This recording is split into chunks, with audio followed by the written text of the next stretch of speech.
ஒரே குடும்பம் 5800 கோடி ரூபாய் சொத்து. தமிழக தேர்தல் வரலாற்றில் புதிய சாதனையா? மலைக்க வைக்கும் பின்னணி. சட்டமன்ற தேர்தல் 2026இல் வேட்புமனு தாக்கல் செய்துள்ள ஒரு குறிப்பிட்ட குடும்பத்தின் சொத்து மதிப்பு 5800 கோடி ரூபாயை தாண்டி உள்ளது. தேர்தல் வரலாற்றிலேயே ஒரு புதிய சாதனையா என்பது குறித்து பார்க்கலாம். 2026 தமிழக சட்டப்பேரவை தேர்தலுக்கான வேட்புமனு தாக்கல் நடந்து முடிந்துவிட்டது. இதனிடையே வேட்பாளர்கள் சமர்ப்பித்த சொத்து விவரங்கள் பொதுமக்களிடையே பெரும் ஆச்சரியத்தை ஏற்படுத்தியுள்ளன. குறிப்பாக இந்த பட்டியலில் அதிமுக வேட்பாளர் லீமா ரோஸ் மார்டின் தமிழகத்திலேயே மிக அதிக சொத்து மதிப்பு கொண்ட வேட்பாளராக உருவெடுத்துள்ளார். லீமா ரோஸின் அசுர வளர்ச்சி. லாட்டரி அதிபர் சாண்டியாகோ மார்டினின் மனைவியான லீமா ரோஸ் திருச்சி மாவட்டம் லால்குடி தொகுதியில் அதிமுக சார்பில் போட்டியிடுகிறார்.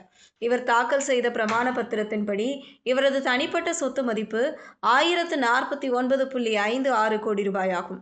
இதில் 139.62 கோடி ரூபாய் அசையும் சொத்துகளாகவும் 909.94 கோடி ரூபாய் நிலம் மற்றும் கட்டிடங்கள் உள்ளிட்ட அசையா சொத்துக்களாகவும் உள்ளன. குடும்பத்தின் மொத்த சொத்து மதிப்பு 5800 கோடி ரூபாயை தாண்டுவது குறிப்பிடத்தக்கது. 6ஆம் வகுப்பு மட்டுமே படித்து உள்ள இவர் தனது பிரமாண பத்திரத்தில் தன்னிடம் 3 டிவிஎஸ் எக்ஸல் மொபெட்டுகள் மட்டுமே இருப்பதாக குறிப்பிட்டுள்ளார். பணக்கார வேட்பாளர்கள் பட்டியலில் லீமா ரோஸை தொடர்ந்து திரையுலகில் இருந்து அரசியலுக்கு வந்துள்ள தமிழக வெற்றிக் கழக தலைவர் விஜய் 2ஆம் இடத்தில் உள்ளார். அவரது சொத்து மதிப்பு 603 கோடி என தெரிவிக்கப்பட்டுள்ளது.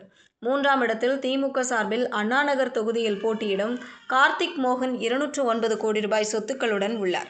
4ஆம் இடத்தில் லீமா ரோஸின் மருமகனும் தாவேக வேட்பாளருமான ஆதவ் அர்ஜுனா 198 கோடி ரூபாய் சொத்துக்களுடன் இடம் பிடித்துள்ளார். 5ஆம் இடத்தில் காங்கிரஸ் கட்சியின் ஊர்வசி அமிர்தராஜ் 88 கோடி ரூபாய் சொத்துக்களுடன் உள்ளார். இந்த தரவுகளின்படி முதல் 5 இடங்களில் திமுக தரப்பிலிருந்து கார்த்திக் மோகன் மட்டுமே இடம்பெற்றுள்ளது அரசியல் வட்டாரத்தில் பேசுபொருளாகியுள்ளது. அதே சமயம் லீமா ரோஸின் மகன் ஜோஸ் சார்லஸ் மார்டின் புதுச்சேரியில் பாஜக சார்பில் போட்டியிடுகிறார்.